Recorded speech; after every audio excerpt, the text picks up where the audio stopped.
Well, it states that the 14th Amendment option for Democrats that they're pitching for Biden to avoid a default would be a, quote, trap. It goes to say that Biden would be directly violating the Constitution that not only by Congress has the authority to borrow money. So why are Democrats touting the 14th Amendment as an option? Kimberly Guilfoyle joins me now, host of the Kimberly Guilfoyle Show on Rumble. KG, my question is Democrats never care about the Constitution ever. Why do they care now? No. Oh, yeah, because they want to now weaponize the Constitution for their own political expediency and advantage. But, you know, they're just bad actors across the board. And this is just, you know, reprehensible. But I guess really actually no surprise because, you know, President Biden is really known for his imbecilic behavior. And now he is hurting Americans, refusing to negotiate, putting politics above the American voters and taxpayers. You know, and House Republicans, at least led by, you know, Speaker McCarthy, actually, you know, pass a bill to require and restore a bit of this fiscal, you know, sanity into this debt ceiling fight. But, you know, Democrats just keep retreating to the same Democrat dirty tricks over and over again. Yeah, well, you know, it's interesting watching Speaker McCarthy come out of the White House the first time. He's like, Joe Biden didn't really have much to offer us. So, but, you know, the Democrats, they just want this like flat out. Just give us more money. We'll negotiate later, which means that they're going to get what they want and Republicans will bend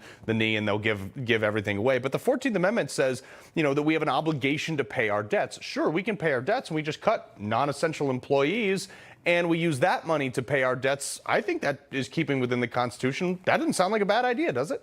No, it doesn't actually. And it sounds like common sense and good fiscal responsibility and what, you know, our president should be actually striving for and to make sure and show some actual leadership. I mean, this reckless spending, I'm so tired of the liberals and the Democrats. They just want to spend, spend, spend. Right. That's it. And tax and break, you know, the backbone of the hardworking American people. Yeah. And, you know, it's just unconscionable. People are hurting at home because of Joe Biden, his failed policies. And now he's going to let the country down again. Keep in mind, by not raising the debt ceiling, we're actually forcing the government to live within a balanced budget. This is a noble concept for anybody in D.C., I know, but KG... I think like a first grader could figure this out. Do you know what I mean? Like, keep it here so it doesn't go hard. Don't spend more than you take in. Weird. But I want to talk about this. This is absolutely bananas to me. Democrats are flat out refusing. They're not going to negotiate any of this, but they are perfectly fine calling for $14 trillion with a T dollar bill for reparation payouts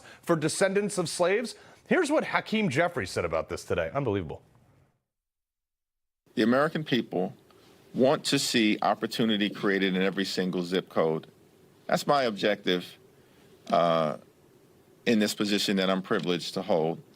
We want to uplift everyone and, of course, make sure that we deal with injustice, whether that's racial injustice, social injustice, or economic injustice, wherever it's found.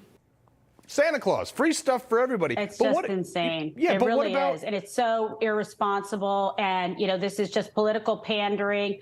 You know, he just comes off so disingenuous as well. Just the fact that he's just 14 trillion. What is it? It's like monopoly money to these people, you know, and that's all it is. It's just nonsense. It's just like woke monopoly. That's what it is. Let's just toss some cash out at everything. Who cares? They don't care. You know, they don't care what they do to this country. The message that they're sending, $14 trillion in reparations for what? That's half the current, almost half the current national debt as it is now. But and I would argue, like, what about the descendants of soldiers of the Civil War who fought for the Union Army? They get anything? No proposals for that.